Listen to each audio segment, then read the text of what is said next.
What's up, Multiverse of Mayhem fans? Today we're tackling one of the most confusing, debated and frankly messy concepts in all of superhero and sci-fi storytelling: time travel.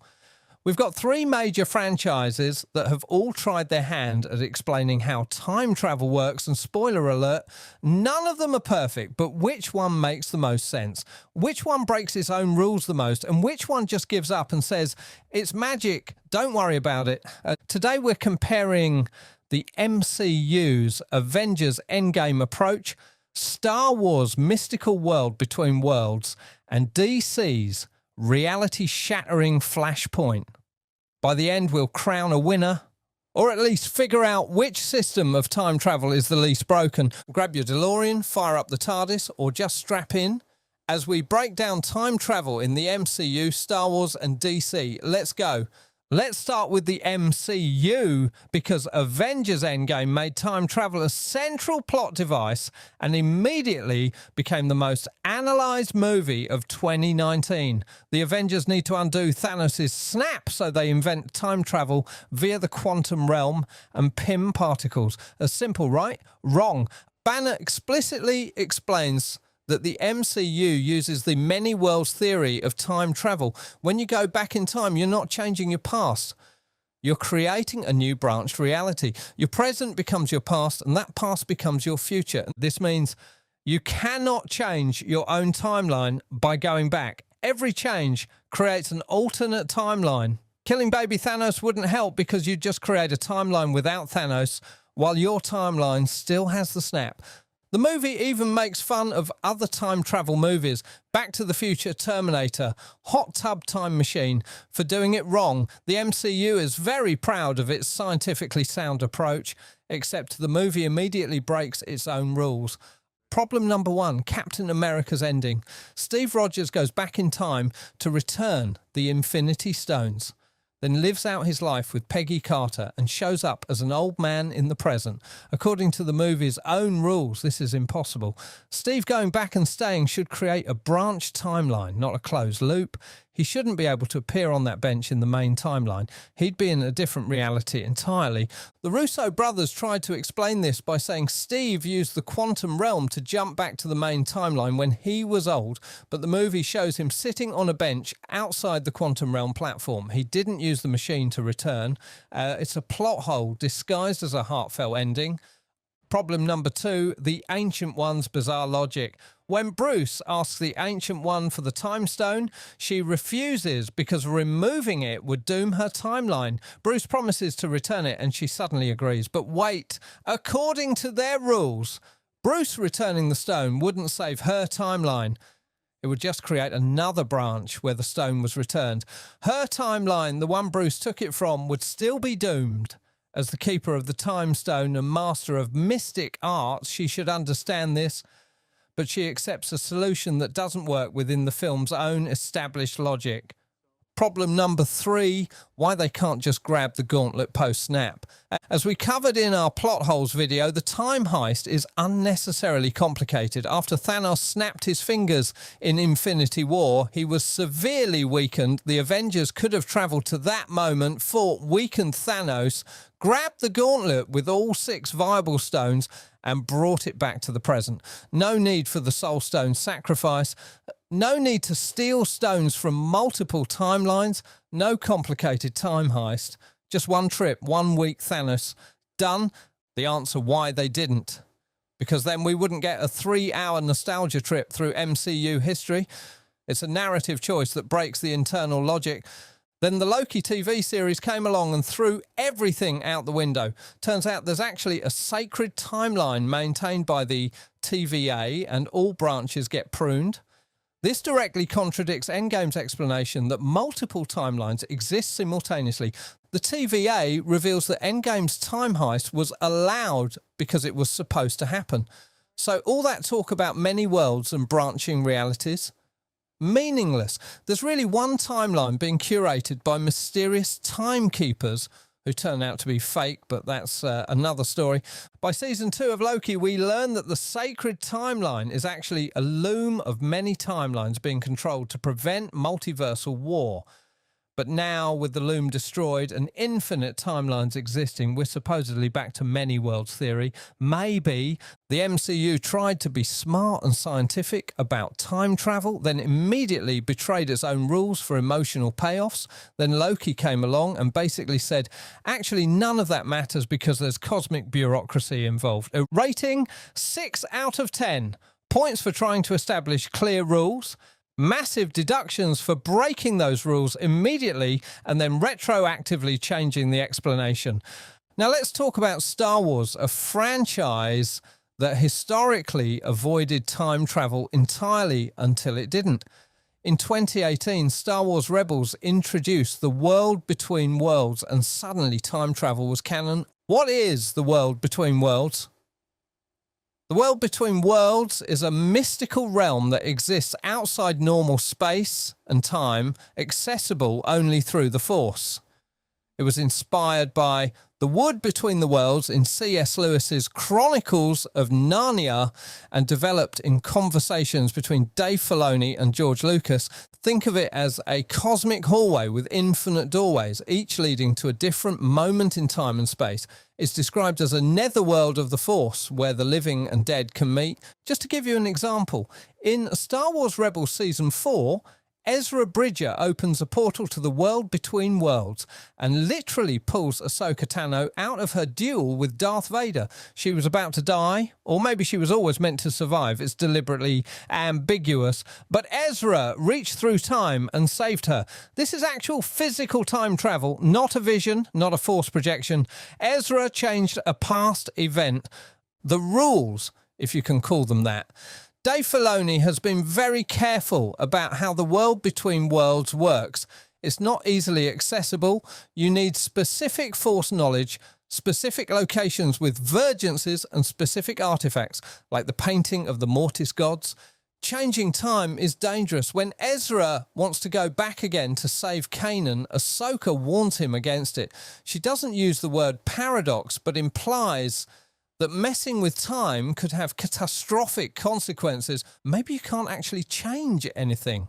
Filoni suggested in interviews that when you alter something in the world between worlds, you don't know if that's not the way it always happened. This implies a closed time loop. Ezra saving Ahsoka might have always been part of the timeline. It's not really time travel as we understand it. As Ahsoka tells Ezra, in my experience, when you think you understand the Force, you realise just how little you know. Then, when Ahsoka brought the world between worlds into live action, we learnt more. It's a conduit between the living and the dead, which is how Anakin's spirit could teach Ahsoka one final lesson. You can experience memories of your past without literally time travelling. Ahsoka was simultaneously her younger self and her older self. Here's the brilliant part. Star Wars doesn't try to explain it scientifically. The world between worlds is mystical, rare, and deliberately unexplainable. It's spiritual, not scientific, and by making it nearly impossible to access and dangerous to use, Star Wars avoids the biggest time travel problem. If it exists, why doesn't everyone use it all the time? You can't just pop into the world between worlds whenever you want. You need Force sensitivity, rules out most people. Knowledge of its existence, extremely rare. Access to specific locations, only a few known. The wisdom not to abuse it, even harder to find. Plus, there's an implied cosmic balance at work. The Force itself might punish those who abuse the world between worlds. We don't know for sure, and that ambiguity is intentional. Star Wars essentially said it's Force magic. It's rare, it's dangerous. Don't overthink it. And you know what? That works. By leaning into mysticism instead of pseudoscience, Star Wars avoided having to explain paradoxes or create elaborate rules it would then break. Rating 7.5 out of 10. Points for embracing mysticism over logic, making it rare and dangerous, and showing narrative restraint. Minor deductions for the ambiguity, leaving some questions forever unanswered. And now we come to DC Comics, where time travel is so destructive and chaotic that one person saving their mother can cause a world war. Welcome to Flashpoint, where time travel doesn't just change the timeline, it shatters it. Barry Allen, the Flash, wakes up in a world where everything's wrong. He has no powers, his mother is alive. Thomas Wayne is Batman instead of Bruce. Martha Wayne became the Joker from The Grief. Wonder Woman and Aquaman are at war, threatening to destroy the world. Superman doesn't exist as we know him. The Justice League never formed. How did this happen? Barry travelled back in time to stop his mother's murder. That one change somehow created a completely different reality. What are DC's time travel rules? DC uses what's called the butterfly effect model of time travel. Small changes in the past create massive, unpredictable ripple effects in the future. It's similar to Ray Bradbury's A Sound of Thunder, where stepping on a butterfly in the past changes the present drastically. But DC takes this to an extreme. Barry saving his mother shouldn't logically cause Thomas and Martha Wayne to switch who survives, Aquaman and Wonder Woman to start a world war, Superman's rocket to land completely differently, literally every hero's origin to change. There's no clear cause and effect. The timeline just broke. Everything changed in random, unrelated ways. In the Flashpoint comics and Justice League, the Flashpoint Paradox animated movie, Professor Zoom, Reverse Flash, explains that Barry fractured the fabric of reality by time travelling. He didn't just create an alternate timeline, he shattered time itself. The Speed Force, which powers all speedsters and is connected to time, essentially broke. Time became fragile and unstable. Barry's change cascaded outward, causing unpredictable alterations across the entire timeline. This is why Barry has to run back again and stop his past self from saving his mother. He can't just undo the change. He has to prevent the fracture from ever occurring. The paradox problem, here's where it gets weird. Professor Zoom is a living paradox in Flashpoint. Normally, he can't kill Barry because Barry is the source of the Speed Force. No Barry equals no Speed Force equals no Zoom. It's a temporal dependency. But because Flashpoint broke time so badly, Zoom is now disconnected from normal causality. He's a paradox that can exist without Barry, which means he can finally kill him. Except Thomas Wayne kills Zoom before he can kill Barry. Then Barry fixes the timeline, which means Zoom should exist again. But in the fixed timeline, does Barry remember Flashpoint? Do his actions create another branched reality or restore the original? The answer, don't think about it too hard. The CW's Flash show did a lighter version of Flashpoint in season 3. Barry saves his mom, creates an alternate timeline, realises it's screwed up, goes back again to let his mom die and thinks he's fixed everything, except the timeline he returns to isn't quite right. Small things have changed. His friend Cisco's brother is dead now. Diggle on Arrow had a daughter instead of a son. Random consequences from fracturing time. The Ezra Miller Flash movie took yet another approach. Barry creates a branched timeline by saving his mum, which is more Marvel-esque. But then General Zod attacking that timeline creates another split and another until the entire multiverse is collapsing. Michael Keaton's Batman shows Barry a visualization of infinite branching timelines all crashing into each other like spaghetti. The more Barry tries to fix things, the worse it gets. Eventually, Barry has to let his mum die and undo all his changes to save reality itself. DC has never settled on one model of time travel. Sometimes it's branching timelines. Sometimes it's overwriting reality. Sometimes it's the butterfly effect. Sometimes changes are proportional to the alteration. Sometimes they're completely random. And unlike Marvel or Star Wars, DC uses time travel all the time. Flash, Booster Gold, and various other heroes regularly time travel, and each story seems to use slightly different rules based on what the plot needs. Rating, 5 out of 10. Points for emotional storytelling and high stakes. Major deductions for inconsistent rules, arbitrary consequences, and using time travel as a reset button for continuity. All right, let's break down the key categories. Consistency, MCU establishes clear rules, then immediately breaks them. Loki changes the rules entirely. 3 out of 5. Star Wars, deliberately vague but consistent in its vagueness. 4 out of 5. DC, different rules for every story. Total chaos. 2 out of 5. Accessibility, MCU. Build a quantum realm, GPS. Get pin particles. Anyone can do it. Too easy. 2 out of 5. Star Wars requires force sensitivity, rare knowledge, specific locations and cosmic permission. Perfect difficulty. 5 out of 5. DC, Speed Force users can do it regularly. Too common. 3 out of 5. Logical coherence, MCU, many worlds. Theory makes sense on paper. Execution is flawed. 3.5 out of 5. Star Wars doesn't try to be logical, embraces mysticism. 4 out of 5. DC, butterfly effect taken to absurd extremes. Cause and effect is arbitrary. 2 out of 5. If we're scoring purely on logical consistency and avoiding plot holes, Star Wars wins. And it wins specifically because it doesn't try to explain everything. By making the world between worlds a mystical force realm instead of a scientific mechanism, Star Wars sidesteps most time travel problems. It's rare, dangerous, poorly understood and treated with appropriate awe and caution.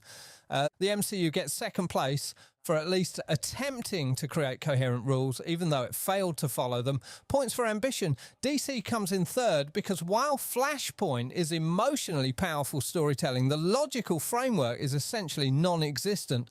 Time travel in DC is whatever the current writer needs it to be, but here's the thing. Does internal logical consistency actually matter more than good storytelling? Endgame's time travel is messy, but that emotional moment of Steve and Peggy dancing makes millions of people cry. Flashpoint's logic is arbitrary, but the image of Thomas Wayne's letter to Bruce is devastating. Star Wars might have the best time travel system by our criteria, but it also uses it the least. The world between worlds appears in 5 total episodes across 2 shows. Meanwhile, time travel is central to Endgame and Flashpoint, so maybe the real lesson is this: if you're going to do time travel, either use it sparingly and keep it mysterious, Star Wars approach, or commit fully to the chaos and focus on emotional impact, DC approach. The worst option is trying to have it both ways, claiming scientific rigour while ignoring your own rules, Marvel approach. At the end of the day, time travel is a narrative tool. It's a way to explore regret, consequence and what-ifs. All 3 franchises use it to ask, what would you change if you could? And what would that cost? Each approach reflects the franchise's overall philosophy. Marvel tries to be pseudo-scientific. Star Wars embraces mysticism. DC goes for emotional devastation and soap opera drama. And honestly, they're all valid, just wildly inconsistent. So here's our final rankings. Star Wars, 28.5 over 35 points. Mystical, rare, consistent in its vagueness. MCU, 16.5 over 35 points. Ambitious but deeply flawed. DC, 16 over 35 points. Emotionally powerful, logically broken. So there you have it. Which franchise's time travel makes the most sense to you? Do you value logical consistency or emotional impact? Are you team It's the Force or team Quantum Realm? Let us know in the comments. If you enjoyed this deep dive into the temporal mechanics of 3 major franchises, hit that like button, subscribe to Multiverse of Mayhem, and let us know what other franchise mechanics you want us to compare. Until next time, don't travel through time without checking your franchise's rulebook first, though, as we've learned today, those rulebooks might be completely useless anyway. Thanks for watching. I'll see you in the next one.